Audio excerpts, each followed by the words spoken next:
Good afternoon, everybody. Welcome to Virtual College Exploration, sponsored by the Illinois Association for College Admission Counseling. My name is Paul Welsh. I'm a school counselor, but your panelists are with us. Before I introduce them, I want to remind you, how do you ask a question? You can use the Q&A button to type your questions to the presenters at any time.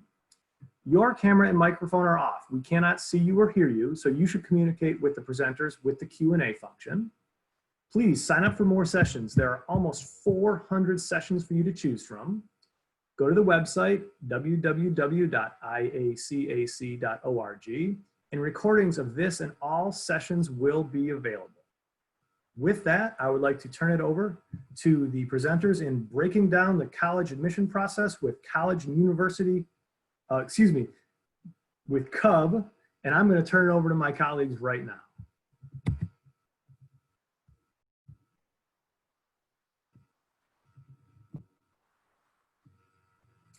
Well, thank you so much for that introduction, and hello everyone, and welcome.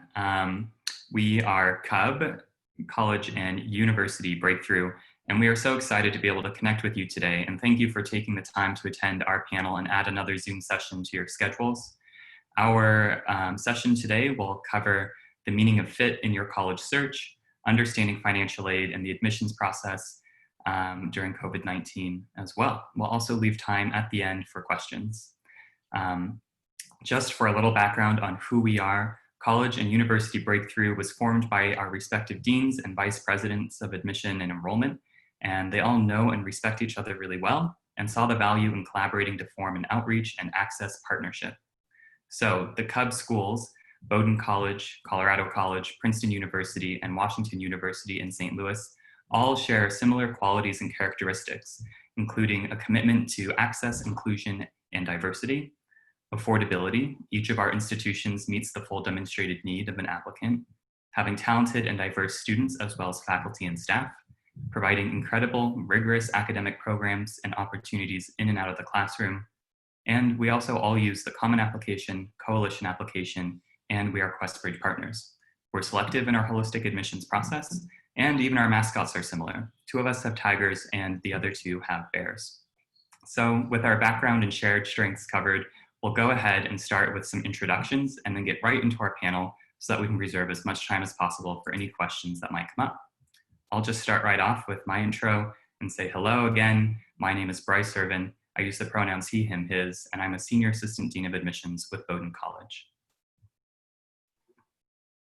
Hi everyone, my name's Allie Springer. I use the pronouns she, her, hers, and I'm an Associate Director of Admission at Colorado College. Hi everyone, my name is Veronica Salazar. I'm a Senior Assistant Dean of Admission at Princeton University, and I use the pronouns she, her, hers. And good afternoon, everyone. My name is Elena Wanzlak. I'm a Senior Assistant Director at Washington University in St. Louis, and I go by she, her, hers. Awesome, and with that, we'll jump right into the meaning of fit. What is fit? You might hear us talk about it a lot, or your counselors or your parents. And fit is a pretty big beast here to take on, but it's multidimensional. It includes academic, personal, and financial fit.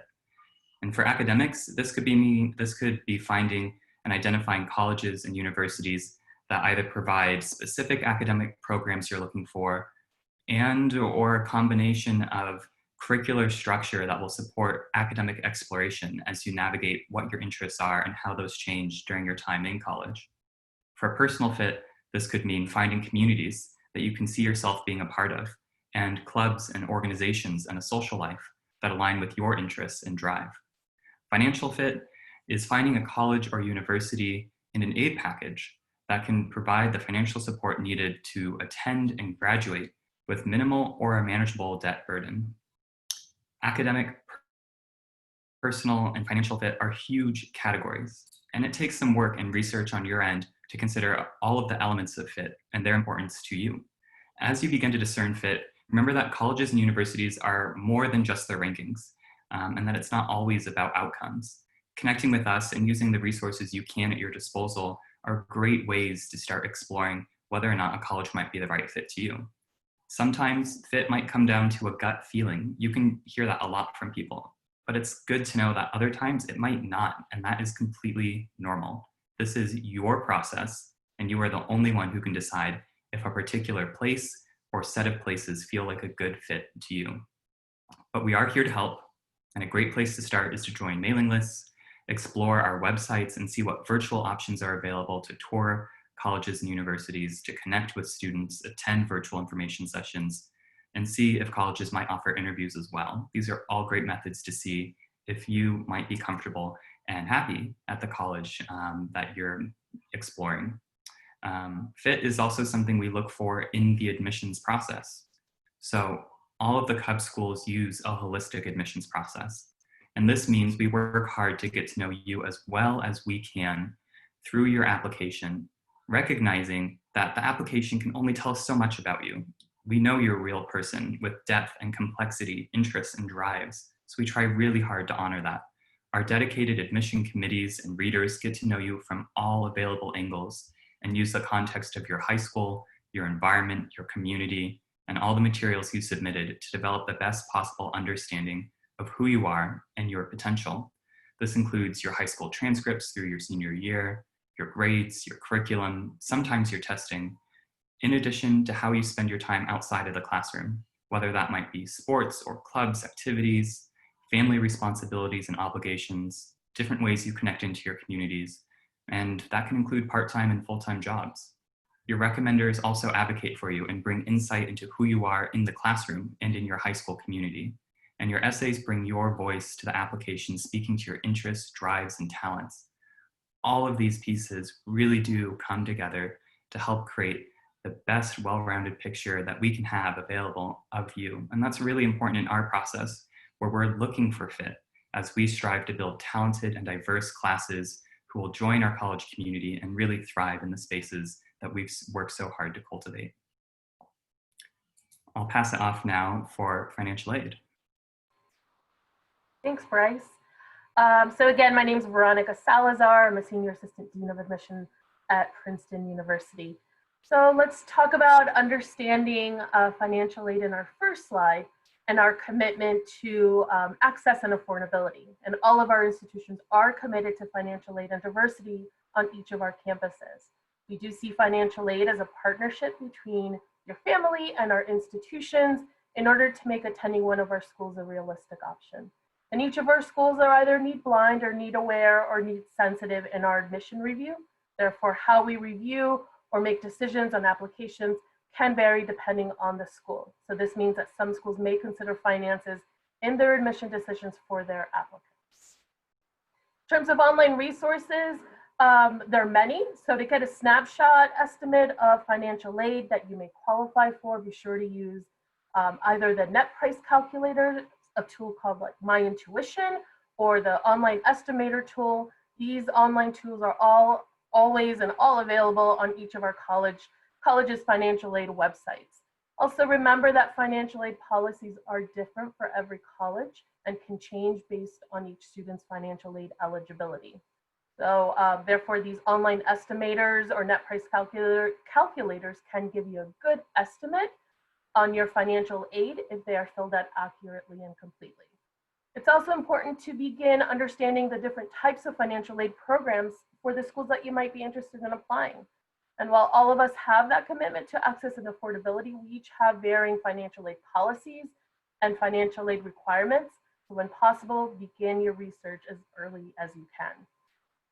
Also contact our financial aid offices if you have any questions about our financial aid policies, what they mean, or if you have specific questions about your and your family's individual circumstances. Our colleagues in our financial aid offices are there to help and support you through the process. And then in terms of financial aid applications and deadlines, you'll need to apply for financial aid by filling out the school's required financial aid application. This could either be the CSS profile or the FAFSA or even our own institutional financial aid application, but most definitely a combination of those three types of applications. Financial aid application fee waivers are available from each of our schools, and fee waivers remove the cost of submitting that financial aid application. If you're unsure how to access a fee waiver, be sure to contact our financial aid offices and they can provide more information on that. And beyond the applications, keep in mind that, again, our institutions have different requirements to be considered for financial aid. So make sure that you meet the posted deadlines, and all of these deadlines and dates, applications, contact information are all found on each of our schools' websites. So now let's move on to the next slide and talk about the different types of financial aid awards. The first one are need-based aid awards. And this is financial aid that's awarded on the basis of the financial need of your family. Eligibility factors may vary by institution, but they may include a parent's income, their assets, the household size, the number of children in college, and sometimes the residency status. Generally, these factors, factors such as test scores or athletic ability have no bearing on need-based aid. And need-based aid can come in the form of scholarships or grants, loans, as well as student work study. And the amount of need-based aid that a student may qualify for can vary by school. So some schools may meet that full need while others meet a percentage of your financial need, but all of our schools here do meet that full need. The second type of award are merit scholarships. And these are awarded based on your GPA, curriculum, standardized test scores, or other academic achievements. Merit scholarships generally do not take your family's financial factors into consideration, and merit awards and scholarships are often very limited or may not even be available at more selective schools. And then the last type of financial aid I want to cover are athletic scholarships. And these are awarded based on a student's ability to play a sport. And usually the admission office will work with the institution's coaches, and they'll work together to identify these student athletes. So I'll pause right there and send it over to my colleague Elena, who will continue our presentation. Yes, hello everybody. Once again, my name is Elena. I'm a Senior Assistant Director at WashU. And we want to also provide some information on perspective during the admissions process and applying during COVID-19. We know that this is a really challenging and unusual time for students. So hopefully we can provide some information and tips on how to approach this time, and hopefully just remind you that we are here to support you and guide you in any way that we can. As a reminder of where we are right now in the world, we are going through a global pandemic. That means that people have been impacted in many different ways and will continue to be impacted in many different ways. I think one thing to remember is that we are all in this together, that everybody has been impacted differently. But when it comes down to it, everyone, including our students, but also our colleges, our current students and faculty and staff, are all working together to support each other, to work with each other, to make sure that we are understanding your specific background experience and how you'll continue to add to our campuses. We also know that testing and transcripts and your activities, which are a lot of the things that we have historically considered in the admissions process, will look very different for applicants this year. We know that many schools went pass-fail for their grading in the spring, or provide that as an option to students, or change their grading or curriculums altogether. And even if your school didn't change their grading policy, we know that this spring was especially challenging for students, managing a transition to online or virtual school, or just managing the pandemic as a whole. And so we know that students' transcripts may look different than they would have in a different time. One thing that is nice about the application process is that your school, when you apply, fills out a school report that helps us understand your background at your school. So in particular, what your school offers in terms of classes and grades and GPAs and everything like that. And that remains the same. We've added a space for counselors to talk about how their school may have been impacted by the pandemic. So know that remains the same, that we'll learn about your high school and your experience in this application process. We also know that standardized testing has been significantly impacted by the pandemic. Students have not been able to take tests in the same way or at all. And so schools have really worked to work with students to change policies to allow students to apply their test optional or test flexible, or still complete applications without testing, and give students a fair review. So each school has different policies when it comes to standardized testing, so the ACT or the SAT this year. And it's important to talk to each individual school or go to their websites and see what their policies are. But know that many, many schools have changed their policies in order to be more flexible with students, as we know that testing has been very limited this year. We also know that your activities look different. It's hard to have a volleyball team when you have to be so far apart, right? And so teams and clubs and sports and everything like that, jobs and volunteering have changed. And it's possible that you had something set up for the summer that no longer happened. That is okay. We know that. We understand it happened on our campuses as well. These things that our students love to do no longer were able to happen in the same way. And so when it comes to activities and what you should talk about in your application, it's things that either you did before that you still love, or ways that you stayed busy or took care of yourself or your family during this process. We don't expect that every applicant has found the cure for COVID. If you have, let us know. We'd love to know about it. But most students during this time really took time to think, take care of themselves, take care of their family. Maybe you watched some Netflix, maybe you took some naps. Whatever it is, we're here to understand your activities, understand your hobbies, your clubs, what you did do over the summer right now. But we understand that everything is going to look a little bit different. Just like Bryce was talking about, the holistic review process is contextual, which means we get to take all of these things into account when reviewing applications. That has always been the case, and that remains the case, that each and every student in our process is different. And our holistic review process allows us to get a full picture view through all of the parts of the application. There have been new policies at schools. I mentioned the test optional, test flexible policies, but definitely ask schools about some other policies they may have changed in order to better address where students are. So some schools may have added an additional letter of recommendation or added an additional supplemental question or taken away some of those things in order to help students through this process. So just make sure that you're also aware of any new or changing policies at schools. And finally, before I pass it over to my colleague, Allie, reminder that we are always here to help and support you if you have questions or concerns about applying to our universities or applying to university in general. Please know that our offices serve as resources for our students on campus and in the process. And whether or not you end up on our campus, we are here to help you throughout this process. With that, I'll pass it over to Allie at Colorado College. Hi, all. Thank you again for being here.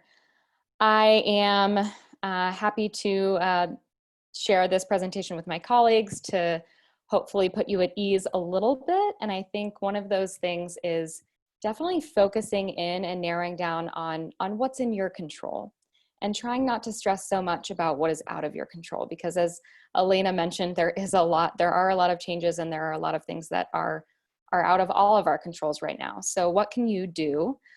This slide is to focus a little bit more on narrowing that down. So once again, I'm Allie from Colorado College. First and foremost, tell your story. Your application is your application. I would highly recommend that you definitely take a little bit of time to get to know the different sections of the application and maybe what you're going to share in those sections. So there's many different pieces to the application and many different sections that you can fill in, some that are required and some that are going to be optional. So when you focus on telling your story, it's good to actually know that the applications this year will have a specific section to sharing anything about maybe how COVID-19 has impacted you or your family or your school. However, as we've mentioned previously in the application, your school and your counselor are going to be sharing a lot of that information as how it impacted your academic program or your school curriculum being offered or your learning.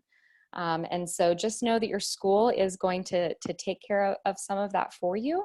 And you can always utilize your school or guidance counselor if you have questions about what the school is sharing and how you can utilize that section. But that specific section is really to talk a little bit potentially about how it's impacted you. You're welcome to share that information if you feel comfortable, but know that that is going to be an optional section for you. In addition, there's also an additional information section, and students utilize this in many different ways. And so once again, you do have a couple of different optional sections to share a little bit more And that's going to be beyond, of course, your personal statement or kind of your main college essay, where we want to hear your story and we want to hear your voice. So share something that's personal to you that will allow the reader to get to know you on a little bit of a deeper level and provide some insight into who you are. And so it's really important to kind of think through those different sections and how you'll utilize them, I think, ahead of time. The next thing is that one of the great things actually that has impacted our offices on the admission side and how you can, I guess, take advantage of that would be that colleges and universities are of course are expanding like we are right now on this webinar, our virtual offerings. And this means that you have a lot of opportunity, definitely more so than applicants last year in terms of learning from the comfort of your home, the comfort and the safety of your home. And so know that there are so many different ways and so many options for you to learn about different schools. You have access to more information than any applicant pool has before you, which is actually kind of exciting. So definitely thinking about that in a positive way.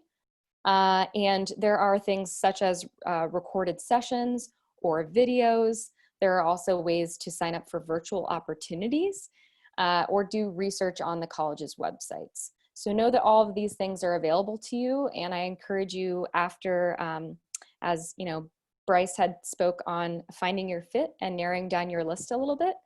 Once that is narrowed down a little bit and you feel like you have these colleges that you're really excited to explore, sign up for what you think you're excited to learn more about. There are a lot of ways to do that. However, we know that Zoom fatigue is real. We feel it too. We're staring at a computer screen more probably than we ever have as well. And so this doesn't necessarily mean that you have to sign up for every single opportunity or every single virtual session that a school offers, even if it's your first choice. So simply know that it's there for you. You have access to it.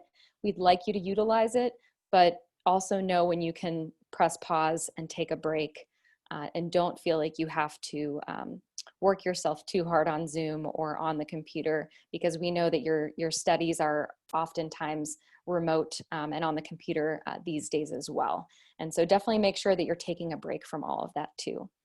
You know, definitely do research, see if the schools that you're really excited about, maybe if they offer virtual interviews or virtual casual conversations with students.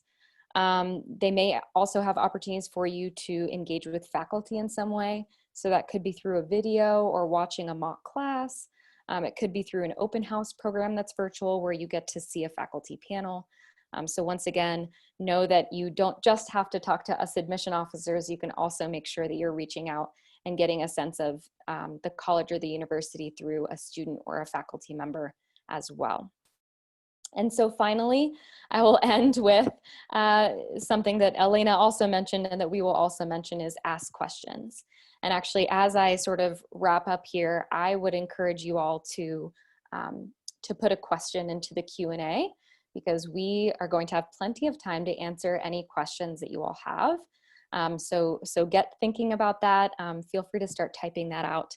But I will just end with remembering too that it's okay to ask questions about what normal life, and when I say normal, I mean pre-COVID-19, potentially, you know, as you think ahead to what college may be like for you in a couple of years, or even when you're approaching graduation from that college, what might life look like for you on that campus?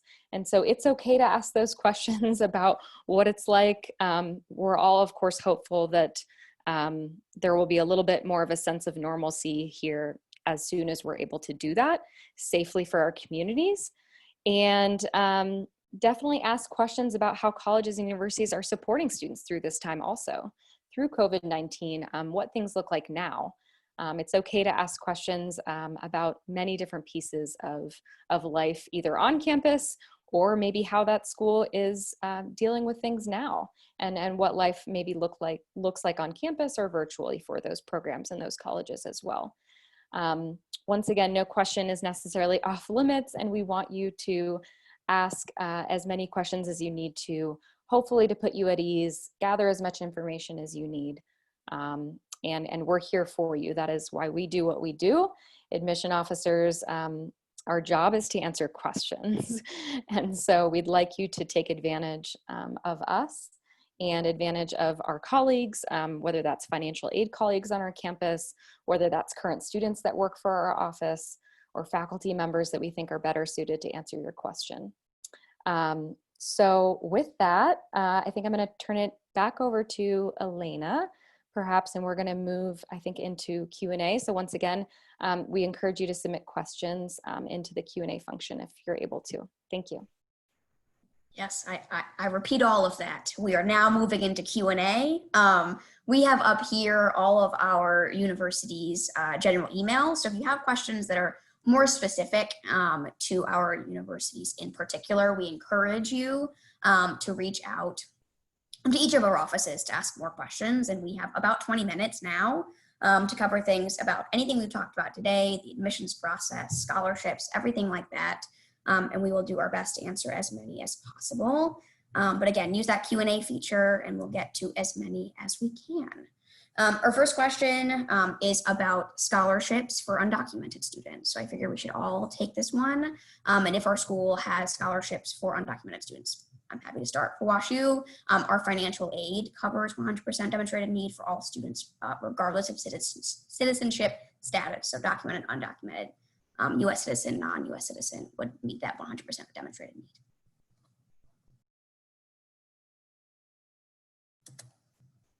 Veronica, what about? Yep. Same, Elena. Princeton meets 100% of demonstrated need, and we review financial aid applications the same for all students, regardless of citizenship status. So there isn't a separate application or anything different when it comes to different types of citizenship status for students.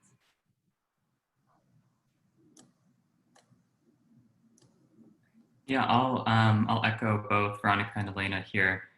We don't have any sort of separate application or any hoops to jump through if you are DACA or undocumented.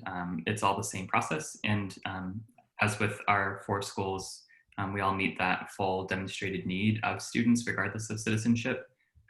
So that's good to know. And if you do have deeper questions on the nuances of your particular situation, that's a great opportunity to reach out directly to our aid offices and make a connection. And they're happy to work with you before you even have an application going to help give you the best sense of what that might look like for you and your family.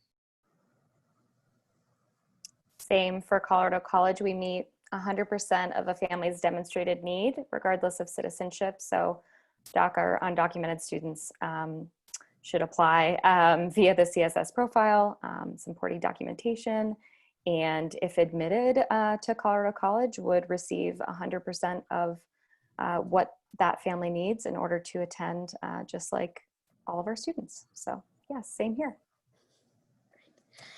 One of the questions is about how accurate net price calculator estimates are. Veronica, I know you talked about financial aid. If you want to cover this one, the student is interested in potentially applying early decision. And so wondering about that process. Sure. It's just every net price calculator, every estimator is going to be different. Every institution in the US has them. It's actually required by federal law that every school has them. But each version is going to be a little bit different. And I think Bryce, Bowdoin, you use My Intuition, which is one form. I don't know if anyone else here uses My Intuition. At Princeton, we don't. We have our own estimator tool, but they will give you an estimate. That's what they are. And each college, each university has different financial aid policies. So each estimator is going to vary depending on the types of questions that are asked. But it'll give you an estimate. It'll give you a good sense of what you can expect in terms of financial aid. Also, be aware that at most schools, the information that you put into the estimators aren't stored. They're not kept. No one else sees them. They're very confidential. So please feel free to use them without any hesitation. But also be sure to use them completely and as accurately as you can. Great, thanks. Bryce, I wonder if you can take this one. How do you know which college is the best fit for you if you're unsure of the career path you want to go into?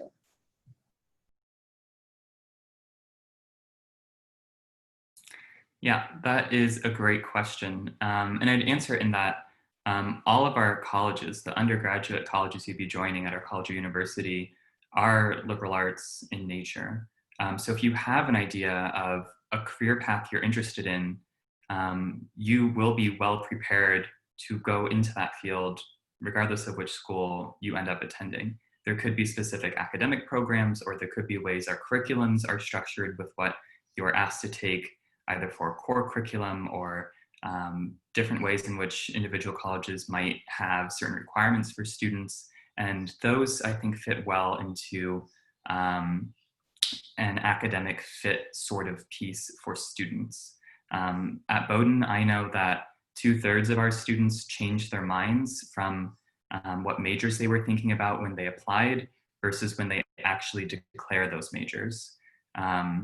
That is totally normal. You do not have to have your life figured out prior to going to college. There are a lot of supports and a lot of resources at all of our institutions to help students navigate classes and curriculums and finding courses that could be really of interest to you, whether or not you've had exposure in that area over your first couple years, or however much time is given in between starting and declaring your major.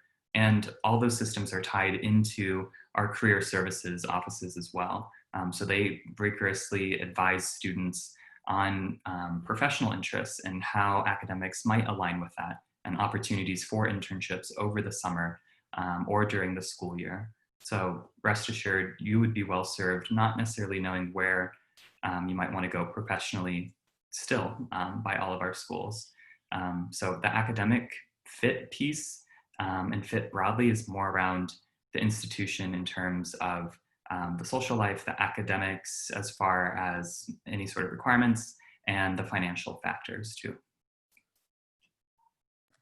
Awesome. We have a question about GPA and how we look at GPA when high schools have different grade ranges and everything like that.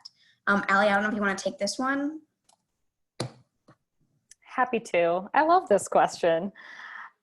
So you're going to hear this a lot. All colleges have their application review process a little bit differently in terms of evaluation. I know that we spoke a little bit about holistic review process. So that factors in a little bit, just in that all of our colleges aren't necessarily looking for a minimum GPA or one number that they're focused on, but we're looking at the big picture. And I think GPA, grades, your transcript as a whole is part of that process. And so I guess to speak a little bit just specifically with CC and our process, we don't have a minimum GPA, but of course we are a competitive and highly selective institution, as my colleagues I think would echo here. So we're looking for students that have focused on their academics and performed well in high school, but there's no minimum GPA. The way that we do it is that we're looking more so in the grades that you've earned, the scale that your school provides us. So how they, if it's a 0 to 100 scale, we'll look at that. If it's an A through F scale, we'll look at that. If your school doesn't have grades and they do a narrative transcript, we will look at that. And so we really do look at you within the context of your high school and how your high school has evaluated your performance. And I would say for CC specifically, we're really honing in on your grades and your performance in your academic core subject classes. So your main subjects that you can think of, not necessarily including your electives, anything like that. But and so it really kind of depends. I would say, yeah, we don't even publish on Colorado College's publications or website. We don't even publish like an average GPA or anything like that, because I think that it's difficult to discern when all high schools in the country, have a little bit different in how they calculate maybe your cumulative GPA. Some schools are on a 5.0 scale, some are on a 4.0 scale. Some of you are taking weighted classes, unweighted classes. So I think for us, we're really looking at that big picture and utilizing our holistic review mindset, even when we're looking, let's say, at a GPA. So for CC, we will glance at the GPA that the high school, but we are more so kind of honing in on the grades that were earned in your academic core subjects. But I would also allow my colleagues to jump in if your process is much different than that too. That's the same for all of us. We have a couple of questions about more of the athletic scholarship process and recruitment. I think Veronica, perhaps, I could be wrong. Are you the only D1 school? Princeton is Division I, but we don't offer athletic scholarships. So, it goes back to, and this touches on what all of us have said, every school's policies are different. So whether it's our financial aid policies, whether it's our how we review applications, everything is going to be different. So it's really important to connect with either our colleagues in our financial aid offices or with us, with each of our offices. We shared with you the slide right now, has our contact information for each of our admission offices. So ask us these questions in terms of athletics, because that's important distinction among all the schools that you might be considering and who offers athletic scholarships, what division each school is in, and how they compare. And Elena, I'm happy to hop in as well, because Colorado College, we do actually have 2 Division I programs that we do offer athletic scholarships for. The rest of our varsity sports, which is the majority of them, are Division III. So we're a little unique in offering two totally different divisions. And I guess I'll just say that, I think I saw another question that I'll speak to right now as well, which is, what do I do if I'm interested in playing a sport at a college? Once again, totally depends on Division III, Division II, Division I.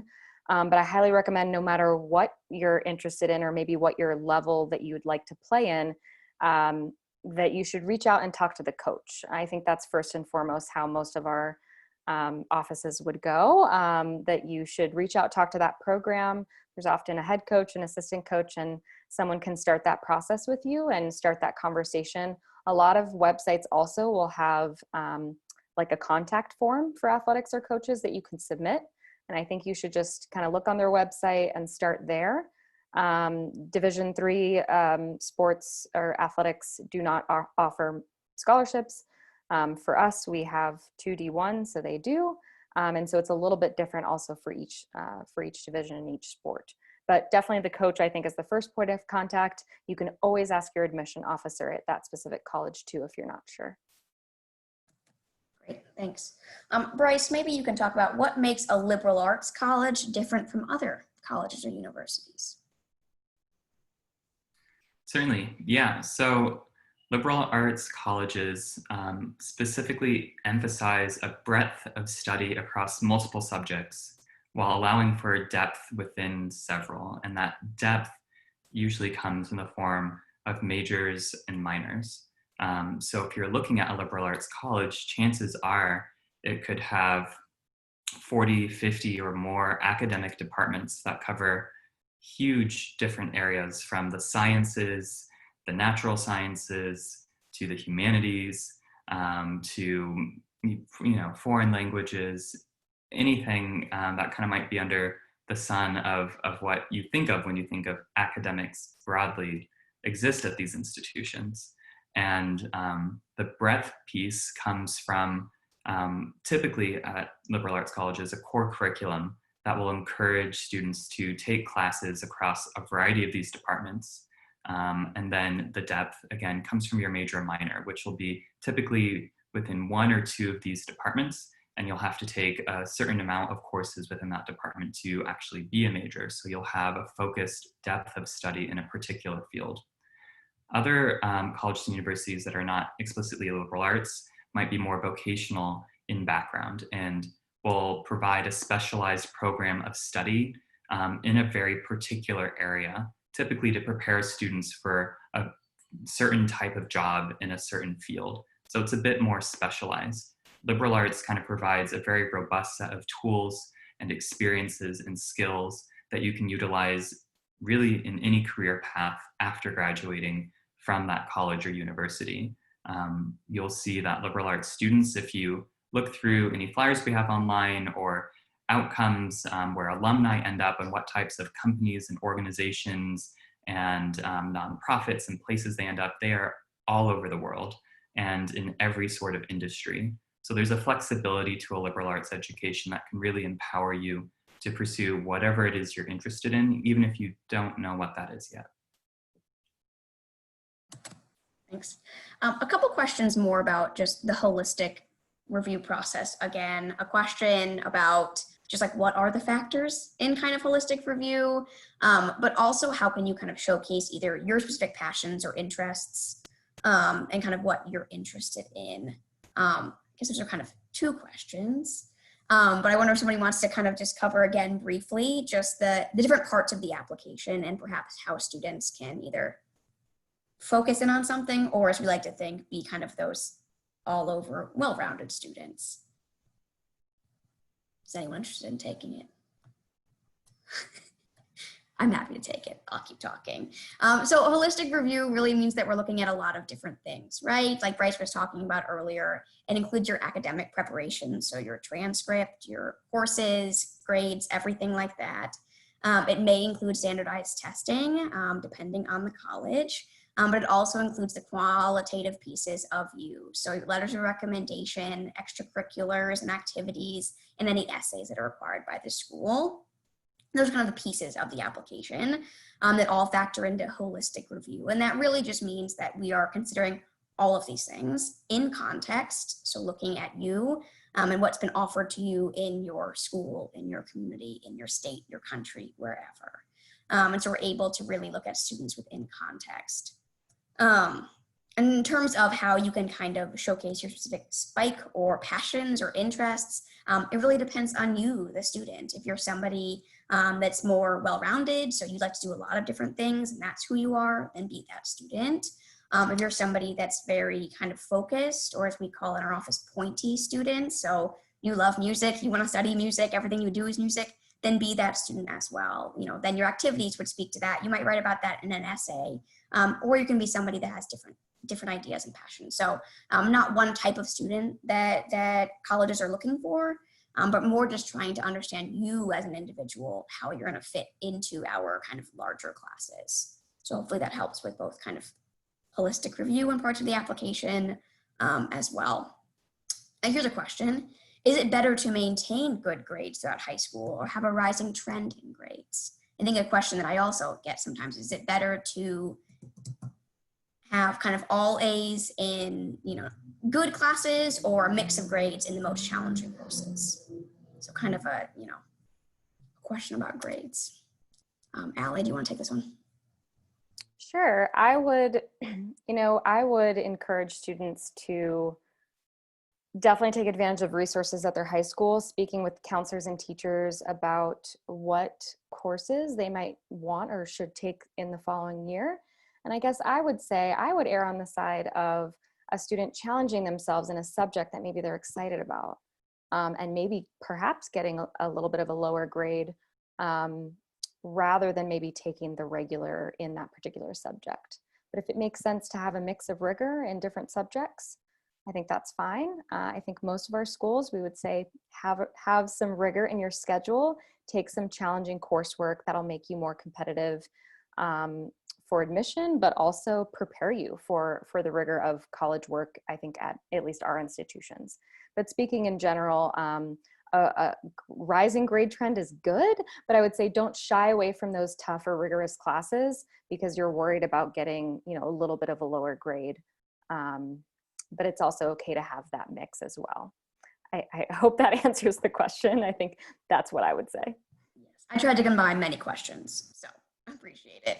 And then finally, just as we head to the end, somebody wants to know if our schools were offering on-campus visits or programs right now, or virtual programs, and if so, how people can find those sorts of programs. I'll start by saying our websites are great resources for what is going on campus. If you go to any of our university websites and admissions offices, I imagine all of us right now are doing primarily virtual programming.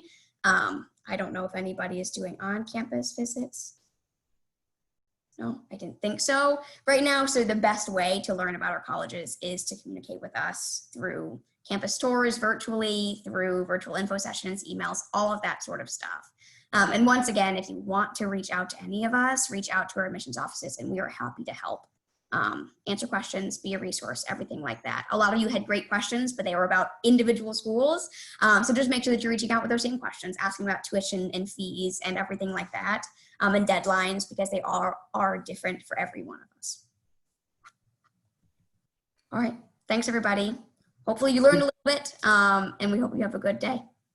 A big thank you to our presenters, and right now, can everyone at home send them some virtual like applause, because we don't get the feedback when we work with students. So they did a great job giving all this information to you, our Illinois students, and our parents, our families. So thank you very much to our presenters. To all of our participants who joined us, thank you very much. Stick around for a moment. There will be a quick survey. Please take a few moments to do that for us. Sign up for some more sessions, and a recording of this session and all sessions will be available at the website, IACAC.org. Thank you all very much. Have a great day.